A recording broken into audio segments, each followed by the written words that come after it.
Danny Trejo here. I want to give you a word of advice. Do not go out there. Always trust your gut. In a world where zombies, ghosts, serial killers, and vampires all exist, it's Nico, Brian, Mike, and Dustin, and they are all that stand between you and the films that could end the world. Welcome to the Don't Go Out There Horror Movie Podcast. Welcome back, everybody, to the Don't Go Out There Horror Movie Podcast. Just want to thank all of our fans and listeners. Really appreciate the support. You guys are awesome. Before we get into tonight's film review, just want to give a quick shout out to our website, don'tgoouthere.com. Everything about our podcast is on the website. All of our episodes and interviews, if you want to check those out. We've done some incredible interviews in the past. Go check them out there in a specific tab by themselves so you don't have to scroll through hundreds of episodes on Apple or Spotify, etc. We also have our store if you want to grab a shirt, a mouse pad, a hat, all that good stuff. We'd love to see your pictures, rep your favorite podcast. And Shan's Etsy page is also attached if you want to grab a tumbler. All of our social media links are on there as well. Facebook, Twitter, Instagram, YouTube, TikTok. Like us, subscribe us, follow us, all that good stuff. And the last thing I want to shout out on our website is our Patreon. We call it Blood Donors. We have the traditional monthly reoccurring kind. If you want to support us, help us pay the bills, as we say. Or if there's a movie you want us to review, that option is available as well. Just check out our website, don'tgoouthere.com. Also, if you haven't noticed, we've recently joined the Believe Network. So there's some ads on our program now. But if you want ad-free content, go check us out on Blood Donors. The ad-free episodes will be available there. We appreciate your support. We hope you enjoy the episode. Happy New Year, everyone. We're starting off a free month, and I'm excited for this. No theme, bunch of razzle dazzle. This might be the most weird assembled of movies I've ever seen us do, to be honest with you. But we're kicking off with Brother Brian's pick. Brian, you announce your pick for 2025? This one's been on my list for at least the last 3 years. I had originally had Alien Romulus slotted here, but to be honest, us doing Thanksgiving and talking about those fake trailers from the Grindhouse really just talked me into finally doing the first half of Grindhouse, which is 2007's Quentin Tarantino directed Death Proof. And for reference, I don't like Rodriguez's Planet Terror, by the way, which is, if you don't know, the second half of Grindhouse, which is just basically a recreated old school double feature with an intermission in between. And like we talked about in Thanksgiving, don'tgoouthere.com, proceeded with 7.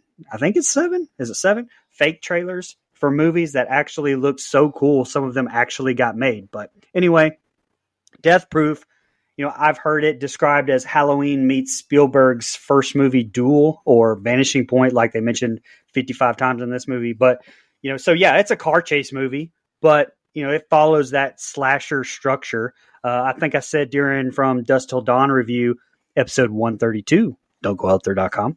But this is my favorite Tarantino film. I mean, maybe not the best. I would throw out Pulp Fiction for that one, but this one is my favorite. All right, so to no one's surprise, I had never seen this movie. And my dumb ass actually rented Planet Terror first, and I was watching it, then I took a nap, and I woke up, looked at the calendar, and I was like, son of a bitch, I just wasted $4 and rented the wrong movie. Did you like it? I fell asleep halfway through. I was so damn tired. I was sick. Yeah. But anywho, Death Proof. Do I love this movie? No, but I did like it. Like this movie to me is like a really high, and then there's some really low lows. Like the dialogue scenes, like they kind of drag to me, to be honest with you, between the characters, especially to me in the second half. I really like the first half of the movie better. The characters are just more interesting. Like they have more camaraderie, I think. I like seeing Stuntman Mike in that bar, just sitting at the bar with full of Riz. I really like the first half a lot better, but the second half is good too. And I really like the look of the first half of the movie too. That weird, like grainy, choppy look throughout. I really liked it. And the kills in that first half, big fan. Needless to say, I think Quentin Tarantino is a very good director. I haven't seen as many movies of his as y'all have. I have seen Django, so I'm not racist anymore. I'm happy about that. If you know about that joke on the old Twitters from back in the day. I'm letting all of our listeners who do listen to this, if you haven't seen Django, you're apparently a racist. Not just you haven't seen the thing, brother. My favorite, can I just comment on that? My favorite part of that was your roommate, J-Mac, commenting and going, black roommate here. Nico is not racist. R.I.P. brother J Mac. God almighty. Yeah, I appreciate. Shout out for sticking up for me. I appreciate that. But anywho, I talked a lot. I liked the movie. I didn't love it. I just thought it dragged too much with the dialogue. But I liked a lot of the other stuff. Go ahead, Mike. I hope that man that called you that finds peace, brother, because he needed it. Anyway, I'd only seen this movie one other time, and I'm a big Tarantino guy. You know, I think me, Brian, and Dustin would all consider ourselves pretty decent Tarantino guys as far as the quantity of movies of his that we like. I mean, Inglourious Basterds, Django, Pulp Fiction, love all of those. I love Once Upon a Time in Hollywood. God, I love that movie. And I honestly like it more with rewatches. And this one is somewhere in the middle for me. And it's not bad. It's good. It's not great. There's a level, and even, I know it's a Grindhouse movie and it's a little bit of a different, spin on stuff, but even for a Tarantino movie that I normally feel doesn't drag, I feel this movie drags. It's almost like two movies or two short movies that they put together with the same like main character, where like one half I really like, I'm locked in, I really enjoy it, and then that second half I'm like, the hell is this? It's almost like, I watched the original Halloween, like you mentioned, Brian, and then instead of going to Halloween 2, which I know not all of us like, I go to Halloween 5. Like, not quite as bad as Halloween 5. But, like, who are these girls? Like, I'll save my thoughts on the second group of women for later in the movie. But I think it's fun, fun characters. I think Stuntman Mike is awesome. Maybe one of the better Tarantino characters ever that I can think of. I think it's, that stuff's really good. The kills in the first half are great. I'm going to say it, and this is my last thing. This is how, if you're going to do a horror movie with a car, this is how you do it. You don't have freaking a car be possessed or a car that comes alive and be stupid and silly and ridiculous. It's this, baby. It is Stuntman Mike driving it, death proof, killing people. Not whatever that. It's alive. It's cars. Makes no sense. Jesus Christ. Go ahead. Yeah, I'm definitely picking Christine now. You were going to pick it anyway, buddy. But I haven't because I was trying to be nice. But now you're gonna pick Christine, and I'm going to review it. I'm going to pick Terrifier 3, and you're going to review it, and that's how that's going to go. I'm looking forward to doing Terrifier 3. I know. I hate watch that thing. I told the guy at the concession stands when I went to see it. I walked out halfway through to get a drink, and I told him I was hate watching it. I was like, "This is the worst movie I've seen." Anyway, get me sidetracked here. This movie was one of only 4 Tarantino films that I hadn't seen. This movie, Planet Terror, if you're counting that one, 4 Rooms, and his directorial debut, My Best Friend's Birthday. That's the only other ones I haven't seen. I need to fix that soon. I love Tarantino. Shout out to Knoxville. Add one of my favorite actors, Kurt Russell, and the rest of the impressive cast. I'm glad we're doing this movie. I enjoyed it a lot. I think the action's good, the adrenaline's good, and it's a lot of fun. Yeah, I just want to say this, and I think it will speak to Nico and Mike both saying that it drug in some places. That may be my fault, because I actually watched the extended version on Vudu, which is an hour and 56 minutes. The Grindhouse version is, of course, just over 90 minutes long. Mike had asked me in the group text which one we were doing, and I think on last week's episode I said the hour and 27-minute one, but I watched the longer one on Vudu, and judging by the note breakdown, so did Nico. So did I. My bad, because most of that is dialogue. The 20 minutes extra, dialogue. So sorry. 100%. I wish I had watched the just over an hour one. Hour and a half one. That would have been great. Anyway. All right, guys. Any more thoughts for you to jump into the scene by scene? All right, let's do it. Death Proof, a film by Quentin Tarantino with feet on the dashboard as opening credits roll. We're in the city of Austin, Texas, and Greg Nicotero is back with the effects. Shout out Greg, one of the greats.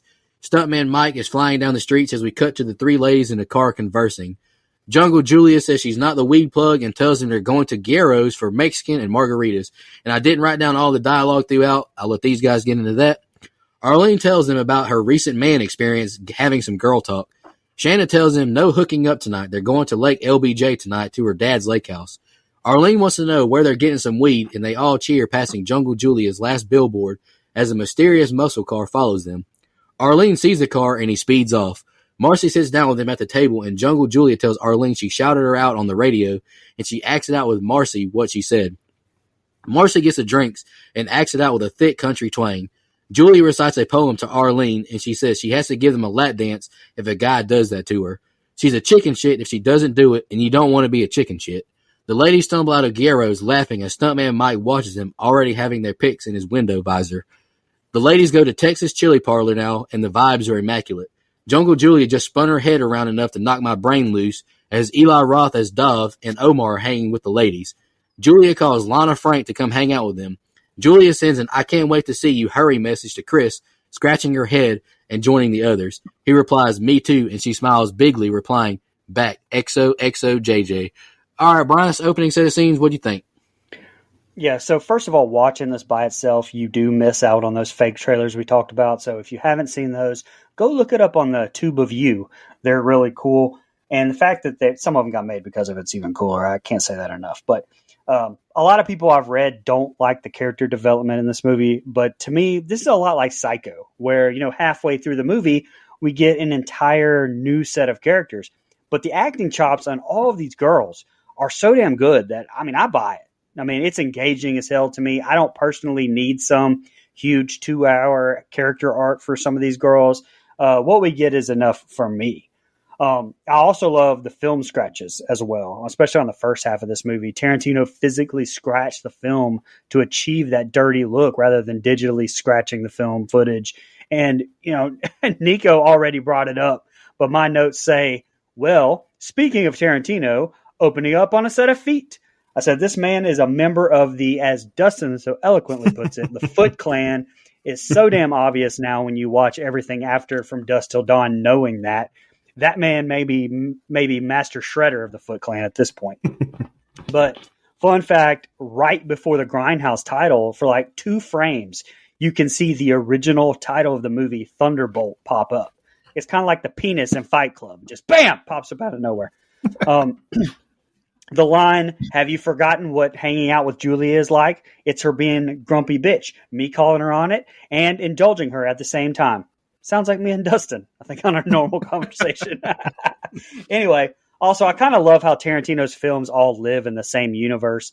I definitely buy the theory that Kurt Russell is playing stuntman Mike's older brother, Bob, in Once Upon a Time in Hollywood. And speaking of connections, last thing, you can see Jack Burton's tank top from Big Trouble Little China hanging up on the wall of the bar here, right above Jungle Julia to the right of the jukebox. Very nice touch, I think. I forgot about this little, or at least on my copy, this little animated intro. And this film has a very unique open, in comparison to other films we've done. Very different. And I've said that a couple times recently. And I think this month, which Nico kind of hinted at, it happens again. Like, all 4 movies are kind of movies like we've never done before. I think, not that we've never done a body horror one, but, spoiler alert, one of those are coming, but it's, again, unique and different. We're doing, Nico's pick is unique, and this pick is unique, and I don't remember dozens off the top of my head, but I damn sure know it's unique. It's probably A24. It is. And so I know it's unique. So what a unique month in store here. I will say, too much to cover today, so please don't put comments anywhere in the reviews.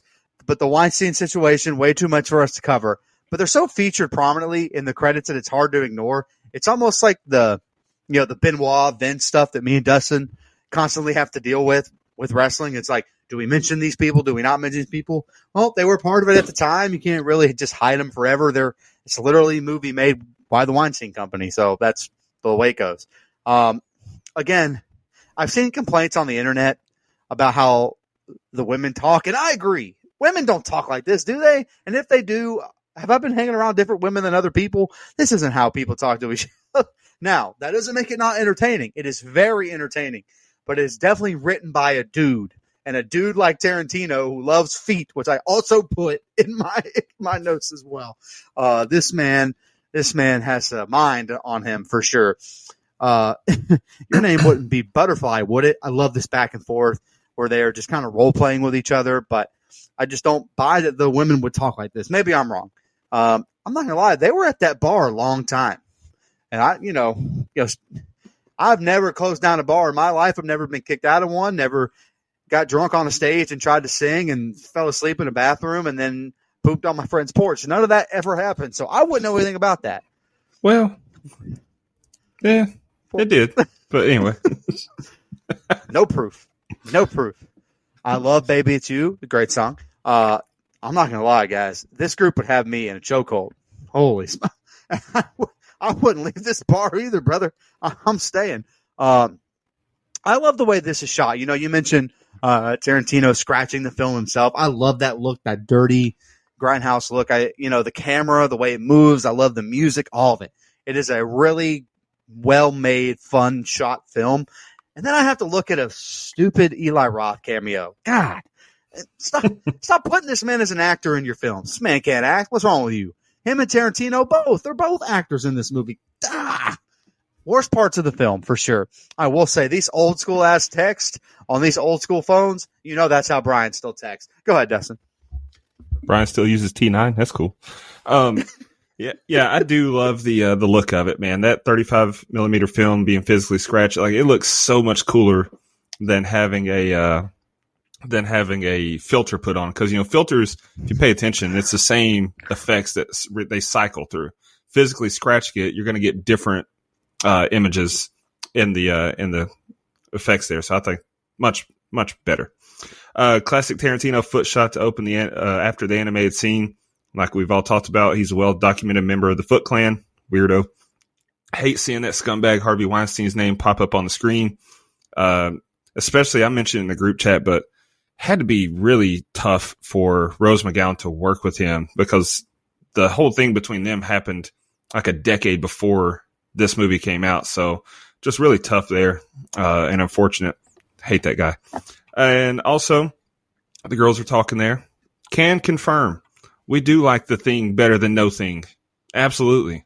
Anyway, I like the introduction to these girls. Feels very natural, like they've been friends for a long time and we're just observing their everyday lives. So I thought that was really, really well done. That's hard to capture sometimes. Sometimes in movies, you don't really get that feel. It's like we can tell we're watching a movie. This feels like we're just plopped into their lives. Go ahead, Mike.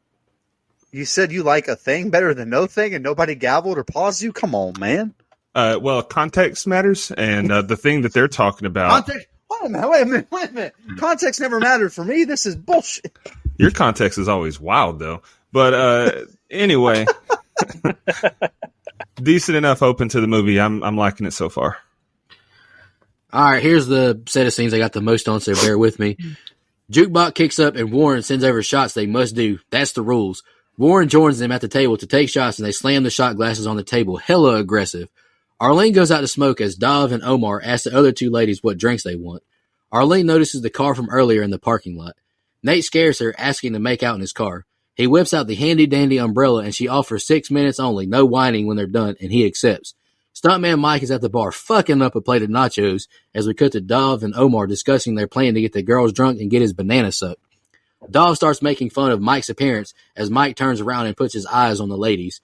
Arlene points out the pretty girl alone at the bar, and she yells out to Warren if he can recommend someone to give her a ride home. Mike tosses her his keys, and they discuss when he might be ready to leave. I must pause and point out the magnificent head of hair Mr. Kurt Russell has. He tells her he goes to the bar for women, nacho grande platters, fellowship with interesting people. Julia asks for 6 shots of wild turkey, and Pam offers to pay for Mike's virgin pina colada. Arlene turns on a slow song on the jukebox, and she eyes Stuntman Mike. Lana Frank makes it to the bar, joining the other ladies. Pam tells Mike if he wants to hook up with Jungle Julia, then get famous. Pam spills the tea on Julia and says she always stood up to her, ain't giving up her chocolate milk. Camera pans in on Julia's bare feet again as they all smoke outside. Mike asks Julia if she's famous and what she does. Jungle Julia and Stuntman Mike introduce themselves until Mike embarrasses himself with a fake sneeze. He goes back in the bar as Warren says he doesn't know what movies Mike's been in. Mike tells Pam he did mostly car stunts, and the group of ladies have no clue what shows he's talking about. Pam asks how someone becomes a stuntman, and he says his brother is how he got into the business.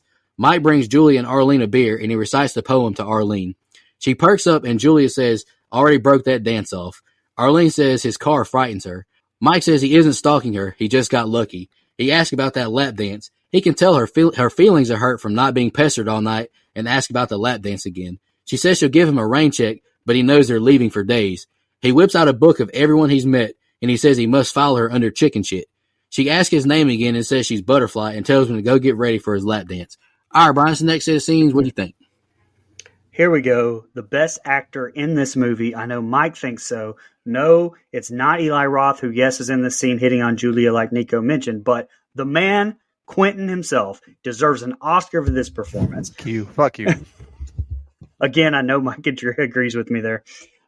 By the way, stuntman Mike eating nachos walked so Dennis Quaid and the Substance could run. Now that I think about it, it was shot exactly the same way. So, yeah, I see you, Coralie Farja. Rose McGowan herself popping up here, star of Planet Terror. I'm sure not coincidentally, who would be rumored to be allegedly having an affair with director Robert Rodriguez behind his wife's back, and who would be engaged from pretty much right after this movie's release to 2009. But in quite possibly, she there's no doubt about it. She has my favorite lines of the entire movie. Right here, we get the exchange between her and Quentin, and then Kurt later on when she goes, "Hey, who the hell is this guy? Stuntman Mike. Who the hell is Stuntman Mike? He's a stuntman." That's fantastic. That's fucking fantastic. I died. And then when she says, "Yeah, she might have kicked my ass a couple of times. Sorry, I'm built like a girl, not like a black man. But I'd die before I gave Julia Lakai my chocolate milk." Mwah, chef's kiss. Great writing there. Fun fact real quick, and I'm done. When Warren is talking to some girls and Pam asks him in what shows Stuntman Mike appeared in, he mentions the High Chaparral, and Stuntman Mike mentions the Virginian. Those are both TV shows Kurt Russell actually appeared in. So not a lot going on up to this point, but gotta admit you're intrigued, and sorry for all the dialogue and the extended cut. I love how we both started out our set of notes here for this set of scenes with some comments about Quentin Tarantino's acting, except mine are the complete fucking opposite. This guy stinks, pal. This guy, as good as he is, producer, director, he's the opposite of an actor. Anyway, it's fine. He's harmless in this movie. I still think he stinks, though. Hey, man, I've said this before on the show, maybe, but I wish smoking didn't kill, because she makes it look awesome. I'm like, hey, Dustin knows what I'm talking about. He's got a type too. Don't play with me. Anyway, so look, begging to make out, have some shame, brother. As Nico would say, that is fatherless behavior right there, brother. You can't be how you're begging for it like that. That's ridiculous. Again, I have speaking of the Substance right here, I have seen enough shots in the last few months of people eating up close. I never needed to see Kurt Russell's mouth up that close ever, especially eating nachos. That's disgusting. I'm sorry. Anytime Roth is on screen, I just boo. And I like Eli Roth, the writer and director, but I'm not a big fan of him on my screen. Even in Inglourious Basterds, I'm not. Just throwing that out there. 6 shots of wild turkey. That's what I'm talking about. That sounds like a great night right there. It better be 100 proof too. Don't be out here with all that weak stuff. Yeah, the 101. Turkey 101. Yes, sir. Woo. Wild turkey 101. Oh, sorry. Anyway, I will say, and this is just me. Everybody's different. I'm not going to the bar unless I can drink. I'm not going to the bar to hang out. I don't like it enough. I have good friends that go and they don't drink, and I'm like, nope, I'm going to get drunk, or I'm not going. I respect people that can do it, but I cannot do it. Sorry. Jungle Julia. I haven't done this in a couple episodes. I said I was going to do better. I lied, surprisingly. She's roll tide here, brother. Call me sometime. Anytime. You'll be fine. Stuntman Mike right here looks like me sneezing. That's a tough go. Man has a brother, Stuntman Bob and Mike. That is the two most typical stuntman white guy names of all time. And Quentin Tarantino is supposed to be some genius writer. Come on, man. Anyway, whoever texted Julia, and I know Dustin, I hope I'm not stealing this from him. Whoever texted Julia spelled your wrong, very wrong. And I did not appreciate the misspelling there of the word your. That is not the correct your. How is the car scarier than the scar? I don't understand. Cars aren't scary. I don't get you guys. This dude is flaming her right now, though, bro. He has her on skates. He is smooth talking the hell out of it, following or chicken shit. My man is smooth with it. Love Stuntman Mike. Go ahead, Dustin. Yeah, I started my notes by saying I'm glad we get an appearance from Mike's favorite actor here, Quentin Tarantino himself. And we get the Bear Jew himself, Eli Roth. I'd much rather, opposite of Mike, I'd rather have Eli Roth acting than directing. I like him as the Bear Jew in Inglourious Bastards. Well, don't mind him here because you know how I've felt about his movies that we've reviewed, at least. You didn't like Thanksgiving? Oh, sorry. The Holiday is okay. I mean, it's pretty terrible what they did to the indigenous peoples, but I like turkey and mac and cheese. Anyway, the movie slows down here, but it does progress the story and character dynamics, so not a problem there at all. You touched on it. Big pet peeve of mine when Jungle Julia sends her next text. It's U''RE, dummy. God, that drove me up a wall. And then Stuntman Mike, that's some impressive game. Maybe I'll start carrying around a book of my own to bars. I haven't seen a guy with that much game since I saw Baby Girl. Samuel, he knows he's got that mind control over women. Stuntman Mike's got some of his own. I'm still invested in the story, though. He goes back in the bar, and Arlene is dancing at the jukebox. She walks to Mike now and dances right in front of him. She crawls to him and gets right in his face dancing. Outside now, and Mike gives Pam a ride as Julie and Arlene joke with her. He shows Pam his car, Death Proof, and she thinks it's scary. Pam's sketched out by the lack of passenger seat, but at least she won't have to worry about him putting his hand on her knee. Mike smiles at the camera, tossing his cigarette. The mood shifts, and he tells her she must start getting scared immediately. He hooks a left out the parking lot as Pam gets tossed around the passenger seat box. Pam sits up scared and hurting, pleading for mercy and saying she won't tell anyone. She knows it's all a joke. Hey, Pam, remember when I said this car was death proof? But you need to be sitting in my seat. And he slams the brakes, and Pam slams her head on the dash almost as hard as Charlie hit that phone pole in Hereditary. She falls over dead, and Mike tosses the other girls' pictures out and speeds away to find them. Julia has her foot hanging out the window, talking on the phone until she hangs up and turns hold tight on. The girls start jamming out in the car until Death Proof speeds by them. He turns around and cuts the lights and burns rubber. When he sees them, he gives it all gas, no brakes, and drives full speed into them and cutting the lights on last minute, absolutely annihilating them in the car. And this scene was fucking amazing the first time I watched it. The scene replays over and over, showing each gnarly death. Mike is in the hospital, and Dr. Block is questioned by the McGraws on his condition. Earl thinks he premeditated killing those girls. Earl says he'd have a happier life following the NASCAR circuit over trying to prove he's guilty. If he does it again, it won't be in Texas. All right, Brian, that's the next set of scenes. What do you think? You know, this is the only Quentin Tarantino movie that takes place completely in chronological order and without flashbacks. And I can't believe that after two complete scene-by-scenes regarding an old man past his prime hanging with younger people, that Mike hasn't called him Stuntman Brian yet. I'm actually ashamed. I'm expecting more from you.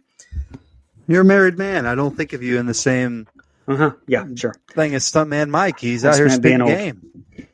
Hottest groomsman, buddy. Hottest groomsman. Just hottest groomsman. That's right. Here, where Pam calls the other girls double fucks. That actually came from apparently an incident on Planet Terror set while Rose was trying to get in character for the scene where a character wakes up and realizes her leg has been torn off by zombies. But Quentin Tarantino and Robert Rodriguez kept peeking into the room and fucking with her, and she tried to get appropriately emotional, annoyed. She called them double fucks and told them to go get out. And Quentin liked it so much he added it to his script. But Mike repeatedly saying that he can still hear her made me laugh. By far, though, the most memorable set of scenes in the entire movie. I think about this set of scenes a lot more than I think I ever thought that I would actually in my real life, especially since my wife puts her leg up on the dash like this a lot. And I just want to always show her this set of scenes. Tatum's death through the amazing crash. The whole thing was just amazing. Holy shit, the practical effects with Julia's leg flying off, Butterfly getting the tire up her face in slow motion. Oh, man. And if you didn't notice, the cops in the hospital after the crash are the same ones from Kill Bill and from Dusk Till Dawn, 1 and 2. So, and another gross little tidbit, in a scene cut from the film, there was a scene showing Stuntman Mike masturbating in his flipped over car that Quentin deemed unnecessary. So the more you know. Yep, I agree. It would have been unnecessary. Thank you, Quentin. I won't ever talk bad about your acting again this month. Anyway, attaboy Mike, spitting that game, got it good, got his dance like he was supposed to. Honestly, if we're being real, with the bloat of the dialogue in the second half of this movie, they could have cut some of that down and made this dance scene a little bit longer. That's just my personal taste and interest. I would have liked to see this dance go a little bit longer. Anyway, I love how, she was like, I'm not going to sleep with him. Lady, you would not have gotten in Death Proof car here if that wasn't on your mind. These ladies are easy to impress. This man had a car that was scary and talked mad shit, and that's all it took. Take notes, fellas. Take notes. Anyway, I fucking love Stuntman Mike, though, and I know we're not supposed to, especially later in the movie. Nah, man, I love this guy. This guy's awesome. He's hilarious. I will say, McGowan is great here in this crying scene. Really gives a good, really solid performance I take serious, because the movie is played for laughs for the most part up until this point when they get into the car. Mike kind of switches that gear where I kind of don't like him as much, but like switches that gear, and McGowan is genuinely terrified here. Like I said already, and I spoiled it, but I put it in my notes here. This is how you use a damn car in a horror movie. Not one that comes alive and terrorizes people. No, like this, with a crazy person behind the wheel trying to kill people. That is how it's done. This is awesome. This crash scene is great, and I don't know why other car horror movies haven't tried to be like this, better, like this one. Gory ass, and in some ways hilarious kills. Sorry, I know I have a sick mind. I can't help it. Brian, you mentioned your wife putting a leg up on the dash. Same. And it really is it's not a good play when you're trying to look out of that mirror on the side and you're like, hey, move your leg, right? Anyway. No, but anyway, I think the crash scene is great. Last thing, these two police guys talking back and forth. This guy uses the line, it's the only way that he can goo. And I've never heard that before, and I don't ever want to again. Yeah. Nico was wrong. No king shaming? Nah, fam, I'm king shaming. If that's the only way someone can goo, there's something wrong with you. That rhymed. You're welcome. He said goo. I did. I almost anyone, said goo. Anyone else get triggered when they hear Down in Mexico, or is it just me? Something about he wears a red bandana just reminds me of Boston College's red bandana game, and I'm traumatized by it. I never want to hear that song again. I love when characters say the title of a film casually in a sentence. Is it safe? It's better than safe. It's Death Proof. Tip of the cat. Love that. I hate it when it's forced, but when it's natural, it's awesome. Also, I love Stuntman Mike breaking the fourth wall and smiling into the camera. Great nod to Burt Reynolds. The tension goes from 0 to 100 real quick when he abducts her, and it leads to our first casualty in a hurry. Hell yeah. R.I.P. Pam, though. Then, holy shit, the fire we get in the following car crashes. Body parts flying, faces being maimed. It's just incredible stuff. I'm loving this movie now. Yeah, that car scene was epic. All right, Lebanon, Tennessee, 14 months later, Dustin's hometown. Stuntman Mike whips into a gas station and the film cuts to black and white. A car backs in beside him full of ladies with a pair of feet hanging out the window, of course. Kim goes in the store to buy Abby some drinks and Mike exits the car. He walks over to the other car, tosses his keys to the ground, and messes with Abby's feet hanging out the window while Lee sings her heart out. Mike grabs his keys from the ground and drives off as Abby tells Lee she's creeped out by him touching her feet. Film is back in color, and Abby puts her boots on, asking Lee if she saw the car driven. Abby shows Lee the picture of Lee of herself in Allure magazine and buys it. The cashier tells her that he has this month's issue of Italian Vogue. She tells Lee and the guy wants $27 for it. Mike takes pictures of the four ladies from a distance. They're driving now, and Lee reveals her man has a weird fetish watching her pee. What the hell's going on? Abby tells her crush story, and they continue having girl talk. Abby says this guy fucked another girl on her birthday, and they should be on her side. The girls roast her for only holding his hand and getting a foot massage and giving him nothing. The ladies are at a diner now, telling more stories as we see Stuntman Mike at the counter eating. The ladies continue chatting, and Zoe says her dream car is a 1970 Dodge Challenger. Lee is called out for calling Zoe an Aussie, but she's from New Zealand, but they were just joking with her. The girls make it to a guy's house to check out a 1970s Dodge Challenger. Kim says it's off the fucking hook. Zoe asks Kim if they can play ship's match if they take the car out. Kim ain't having it. Zoe says she should have put a disclaimer in if she got her dream car in America. Kim says she understands, but that doesn't mean she's lost her mind. She ain't playing.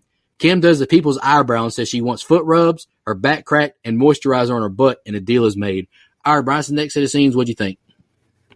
Okay, so very cool at the start of this how the film flicks between black and white and color. Like like there's a problem with the projector or something.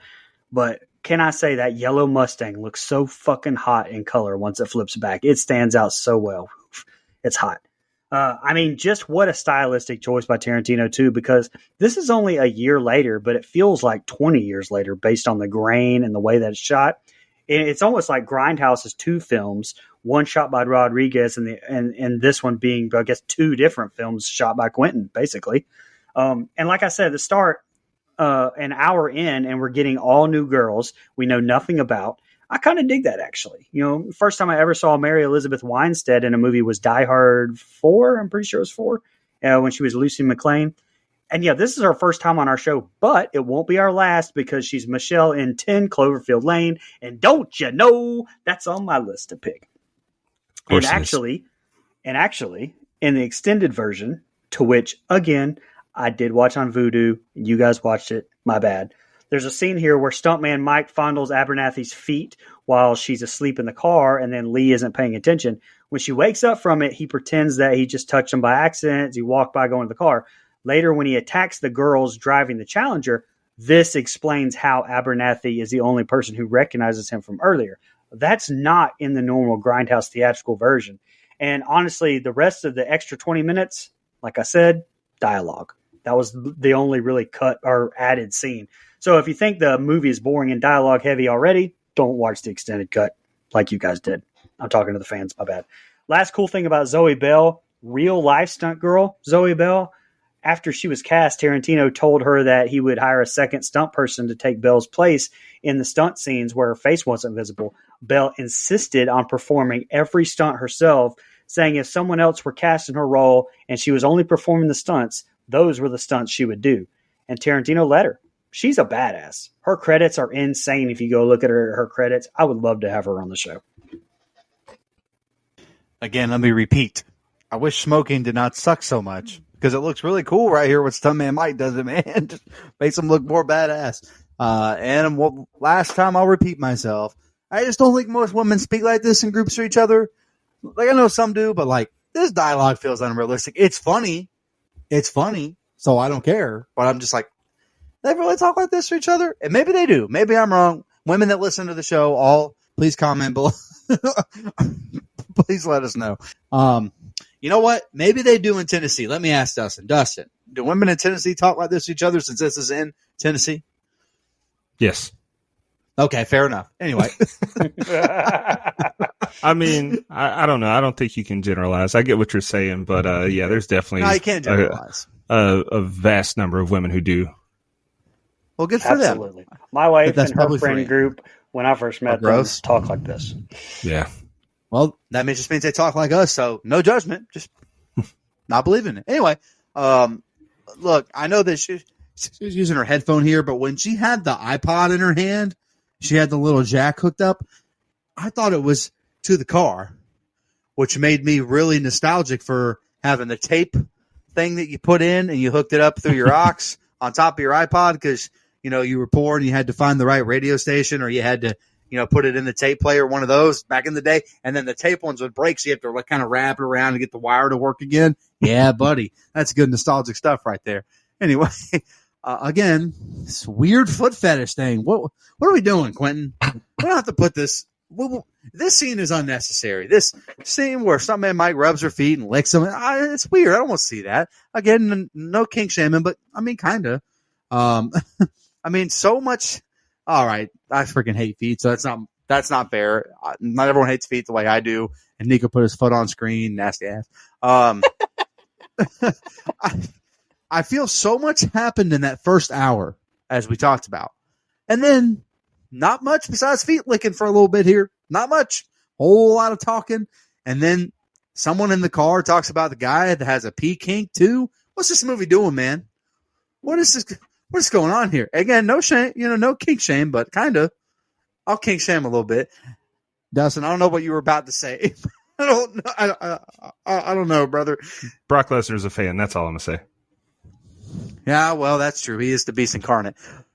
The reigning oh, sorry. Anyway, look, the dialogue here is funny, but it just goes on really long, and it goes into the next set of scenes as well.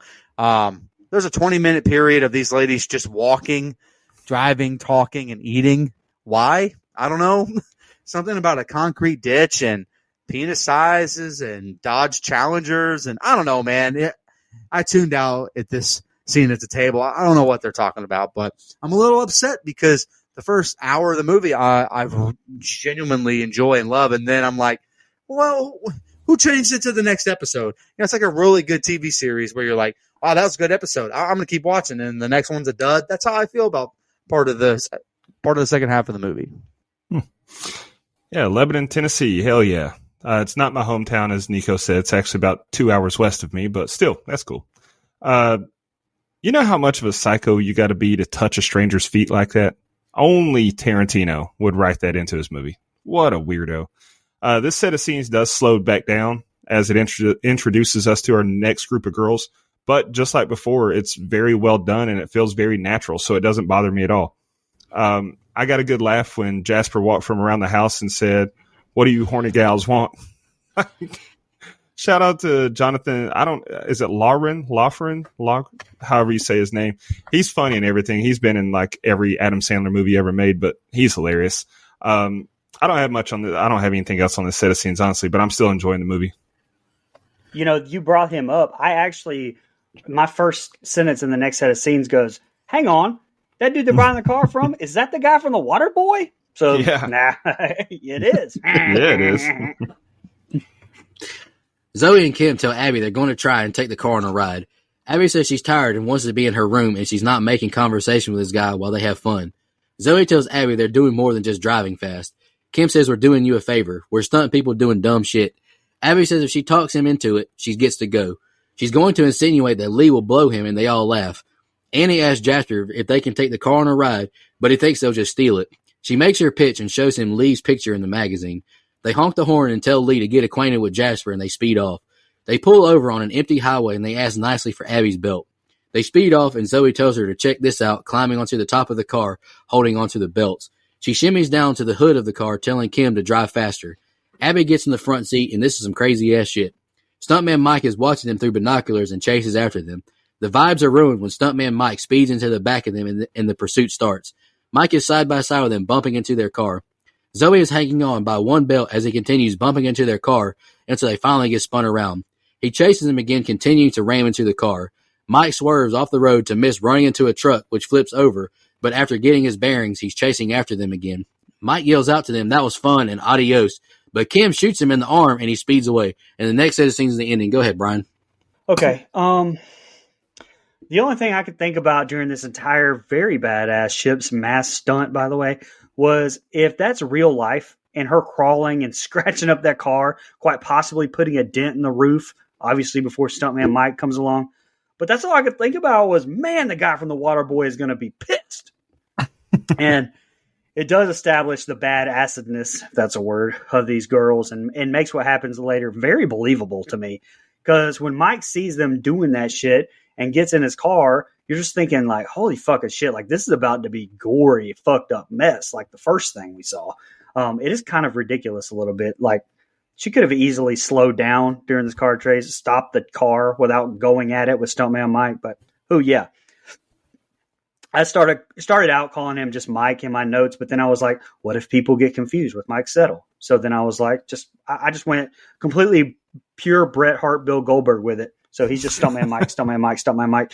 The sound design, though, of those cars going back and forth, the grinding of the metal on the metal from the cars, but also the median barrier, absolutely amazing.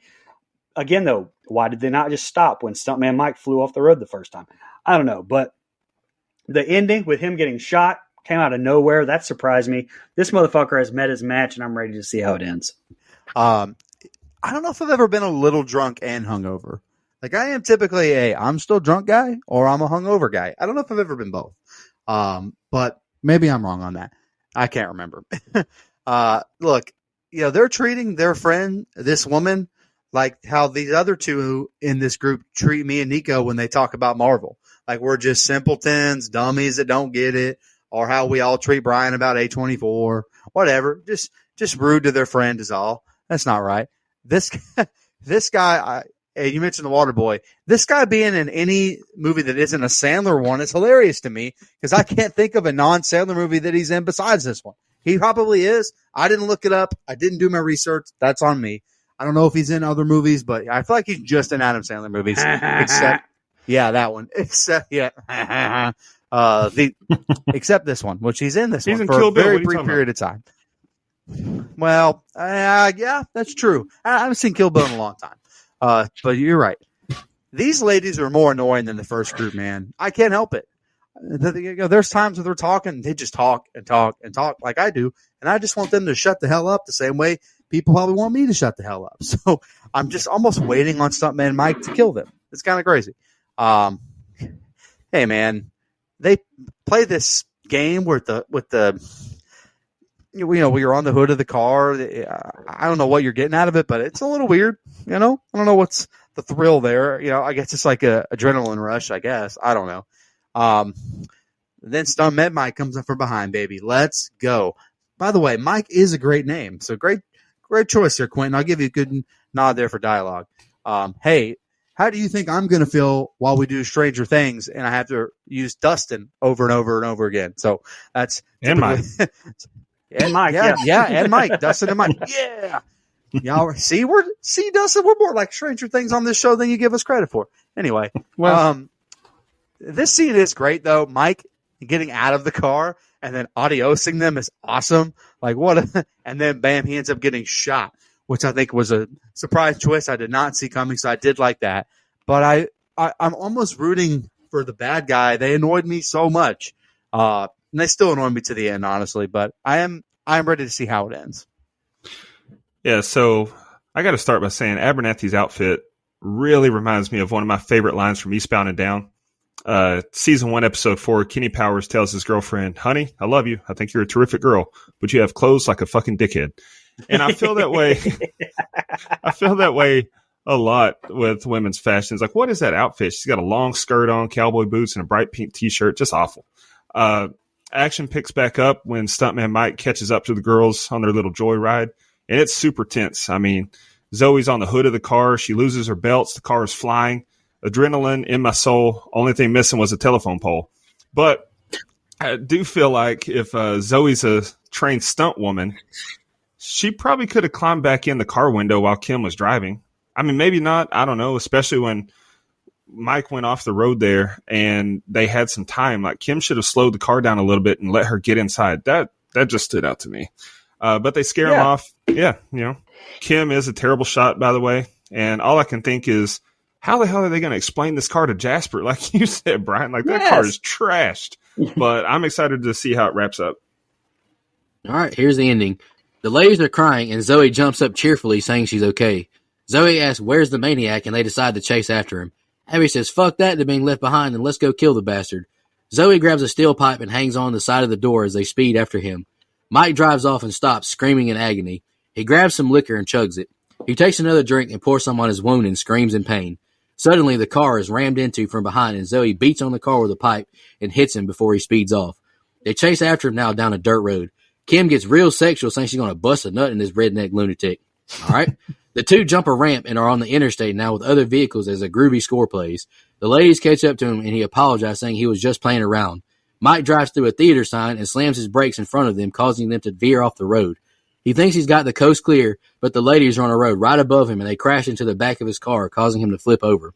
Mike cries out in agony, his arm's broken. The three ladies take turns punching him in a circle, and I thought that was funny as hell, to be honest. Zoe gives him the old roundhouse, and the film ends with Mike falling to the ground. The credits roll, and Abby gives him the heel kick to the neck. All right, Brian, that's the ending. What do you think? Yeah, so that's one of the biggest things I like about this movie. I mean, it was very unexpected after all that, with Zoe popping back up, and then the girls going, "Want to get him? Let's go kill this motherfucker." And I was like, oh shit, okay, let's fucking go.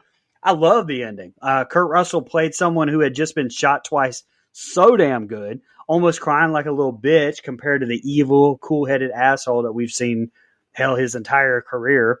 It was fantastic seeing him lose his shit too before the girls rammed him and started beating the shit out of him with that fucking pole. Great ending, but also wanted to give flowers to the way that this car chase was shot. Absolutely phenomenal. And I don't know if any of you watched any of the credits, but the flashes of the girls' pictures at the end, those are actually called China girls. Basically reels used for prints to test colors back in the day. So look that up. It's interesting and a nice little addition by Tarantino there. Okay. Not gonna lie, old girl on the hood should have died like Chad should have in Scream. Just throwing that out there. I don't hear any criticism from Nico about this one. What's going on here? Anyway, sounds biased to me. No, it didn't make sense to me either. Like they got spun around and stopped. Why didn't she get off the hood? It made no sense. I agree. My man is wasting really good whiskey here, trying to treat that wound, man. That is a waste of alcohol. What are we doing? They are after my guy Mike here, right? I mean, they really just like are on a vengeance, on a warpath. And honestly, this is where I turn a little bit towards the group of women. I think they're fun here. They're kind of badass in that way. I think it works out. Honestly, the cow noises in the background of the final chase cracked me the hell up. I don't know who decided to put those in there, but I think it was hilarious. And they play this like a NASCAR race. This car full of women is more dangerous than Turn 3 at Daytona International Speedway. Oh sorry, Dustin. My bad, Dustin. Yeah, too soon. 20 years later. Too soon. I'm just kidding, man. I agree with you, Brian. I don't like the way that Kurt whines like a little bitch here. And he does. This was not the guy that was the whole rest of the film. All of a sudden he's crying. I don't understand. The way this ass kicking goes down here at the end by these women is very much shot like a Tarantino edit. I loved it. I love the way they shot it here at the end. The roundhouse that you mentioned is a very much a Roadhouse style kick, which I thought was funny. Is that not a Kurt Russell film? I think it is. Anyways, it is not, that's okay. He's Patrick Swayze. Yeah, they're in there. They're the same guy, right? Anyway, go ahead, Dustin. Roadhouse. Roadhouse. I can't hear Roadhouse and not think of Peter Griffin. But same. Yeah, no, same. Zoe popping up and saying, "I'm okay." That was hilarious to me. Such a heavy, intense moment broken up with great comedic delivery. Great character development with Abernathy's character saying, "Let's go kill him." Like Kim and Zoe had painted her as this timid and almost innocent character, and she's reached a breaking point here. I love seeing the reversal of roles. She becomes a badass, and stuntman Mike started crying and playing victim. Also loved when Zoe jumped in the car through the window like she was Luke or Bo Duke. That was just cool.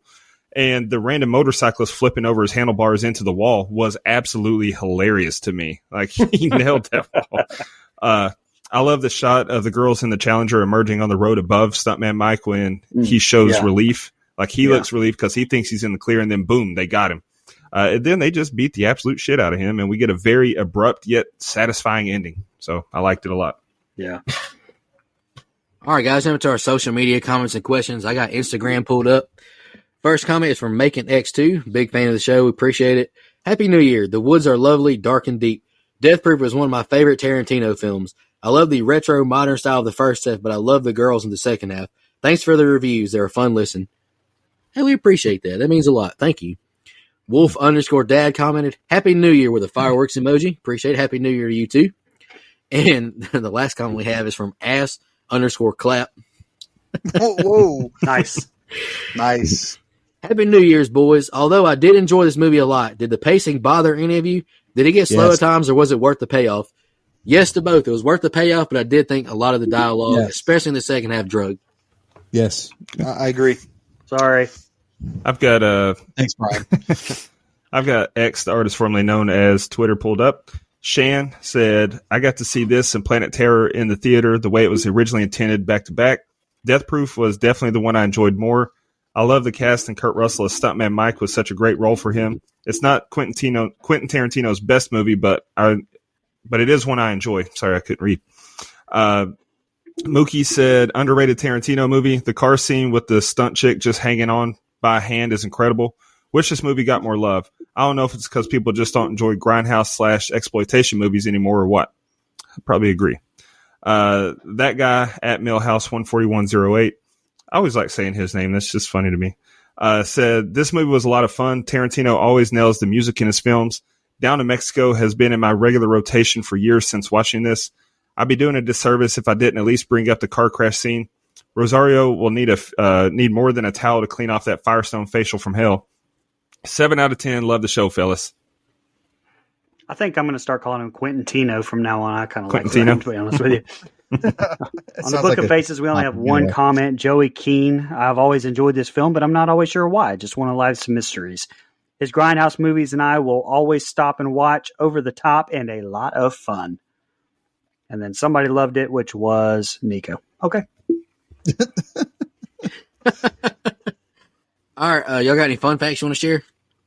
I got a few. Go ahead. Go ahead, Dustin. Whoa. Okay. That was crazy.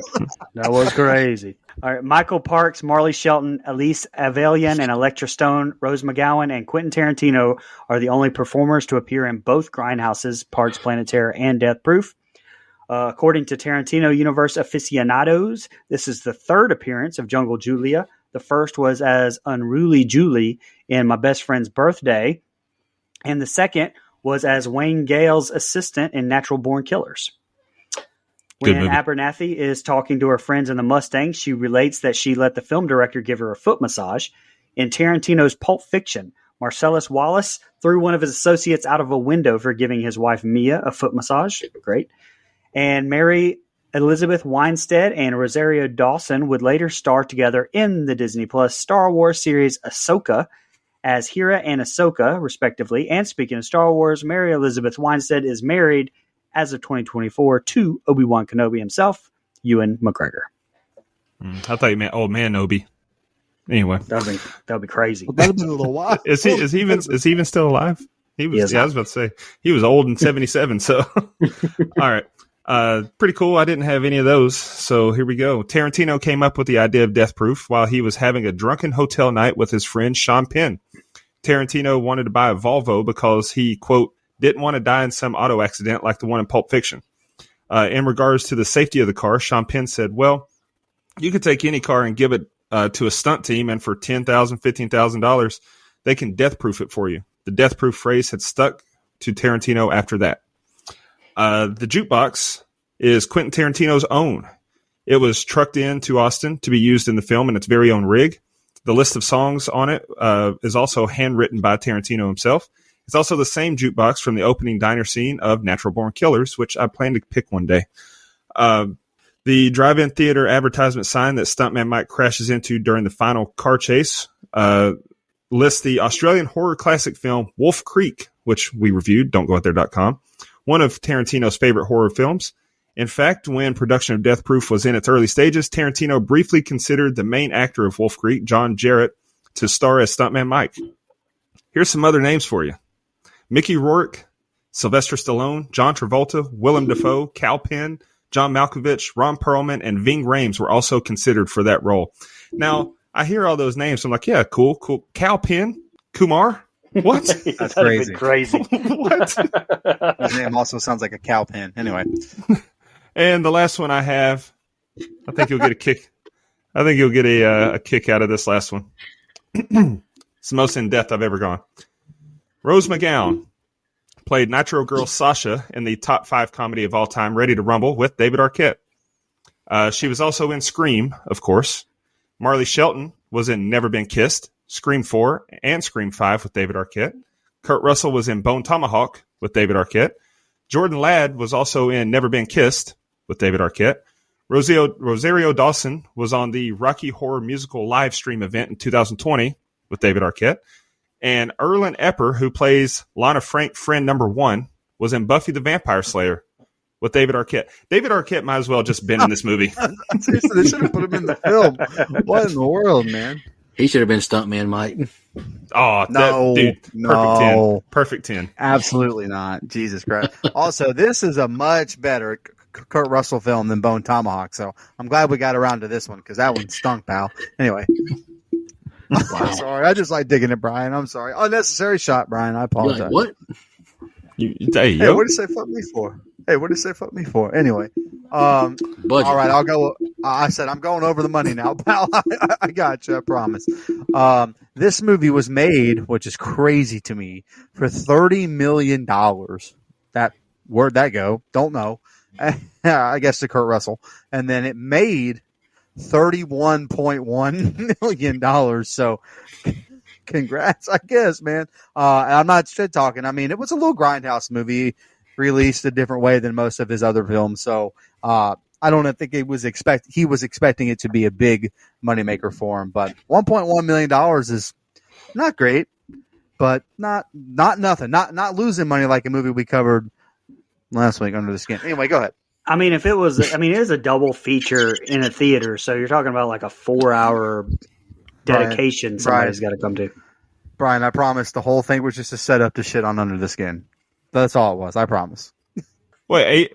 Under the Skin was expected to make a lot of money? It's one of A24's first films. Do better. Anyway, go ahead. Shit and fall in it. Go ahead. Damn. All right, let's get into the favorite kill, least favorite kill, and the rating. Dust, you want to kick us off so you can jot our scores down? Yeah, sure. Favorite kill was Stuntman Mike. I mean, he got what he deserved, and there was some great action in the chase scene that led up to it, and it ended with him getting beaten to death by 3 women, probably how I'm going to go out. So I like that kill. Least favorite kill to me was Pam. It was great because it jump-started the action and kind of came out of nowhere, but it was the weaker of the kills to me. No, her kill was fucking awesome. Oh, it was, but I mean... Excuse me, sir. Are you saying Pan or Pam? I think I can help with the whole Pam dilemma. Nico, that's some Step Brothers. Oh, go ahead. Who said that? That's my favorite comedy. I was going to say it's a good one. It's a good one. Yeah, he did it himself. See, Nico, you got to be like me. You got to get out in front of these jokes so we don't make them. That's what you got to do. There is no bad kills in the movie. How about that? I agree. As far as my final thoughts on the rating, this movie was awesome. Pure adrenaline when the action got going, and it was a lot of fun. I may be biased because I love Tarantino and Kurt Russell, but I loved it. I'm extremely disappointed I had never watched it before. Story wasn't the strongest, but it didn't have to be. I give it an 8.5. I'll go next. My favorite kill, I got to go with Arlene in the kill. That fucking tire ripping all of her face and head off, dude. That was amazing. I got such a huge pop out of that. I love Pam's kill too, though. Like he just gives that like low key chill line. Like, you got to be in this seat. Bam! Fucking head hits the dash. That was awesome too. I loved it. Least favorite kill. Don't really have one really, but if I have to pick one, I'm gonna pick Stuntman Mike just because he got punched in a circle and he got kicked in the neck. I mean, I know there was other stuff leading up to it, but like Dustin said, there's really no bad kills. I really enjoyed the movie as well, except for the parts that really, there's a lot of that really feels like it drags, but the highs are so high. I really give that more benefit than the lows. But I gave it a 7.5. I'll go ahead and let Brian go last. Sorry, Brian. It's normally me that goes last, so I'm going to do this now. My favorite kill is Pam. I think it's awesome. It's well shot. It's really intense. Probably the most intense part of the film. And I think Kurt Russell is maniacal in that scene as well. I love it. Left or right? Yep. Great kill. Great scene. I don't have a least favorite, honestly, either, because I don't think any of them are bad. I guess if I had to pick one, it would be Stuntman Mike, because I didn't want him to die, man. Come on. You know, Michael Myers, he survived a death circle. How come Stuntman Mike can't? Both Mikes could have lived. Anyway, yeah, I think it's a fun film. It's really entertaining. I love Quentin Tarantino, so I'm not ever going to give anything he does like a terrible score. I will say there are parts of this film that drag about 25 minutes of a good chunk of it. Just, what are we doing here? We're just talking and, you know, sitting at a dinner table, which I think is boring. But outside of that, really entertaining. Love Kurt Russell. Love the character of Stuntman Mike. And I think it's a fun film. It's not Tarantino's best. It's somewhere in the middle of the pack as far as his movies go for me, but that's still a pretty good rating. I gave it a 7. Yeah, my favorite kills, I agree with Nico. It's got to be Butterfly with the tire going up her face. Least favorite kill to me is Shauna. I didn't really care for it. I can't even hardly remember it. I think she just showed her neck jerking back, so that was it. Movie's fun as hell. Gets a 9.25 from your boy. Okay. So that gives us a composite score of an 8.0625.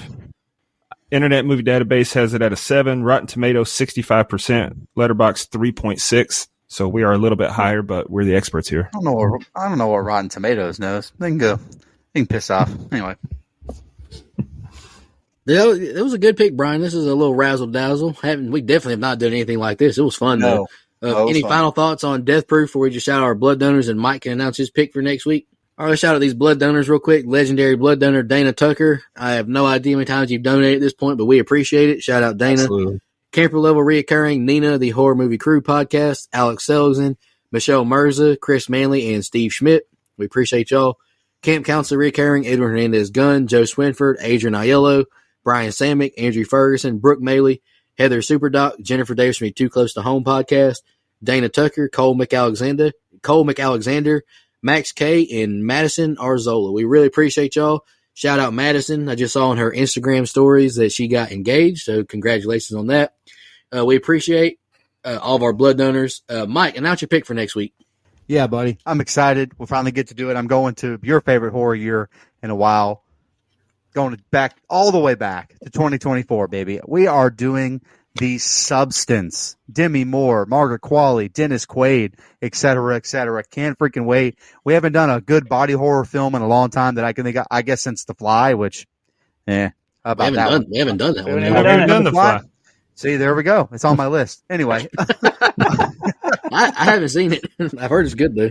Anyway, I'm excited to do The Substance. Great cast, well written. Love the film. I don't want to overhype it now. We'll give it all its flowers next week. Very excited.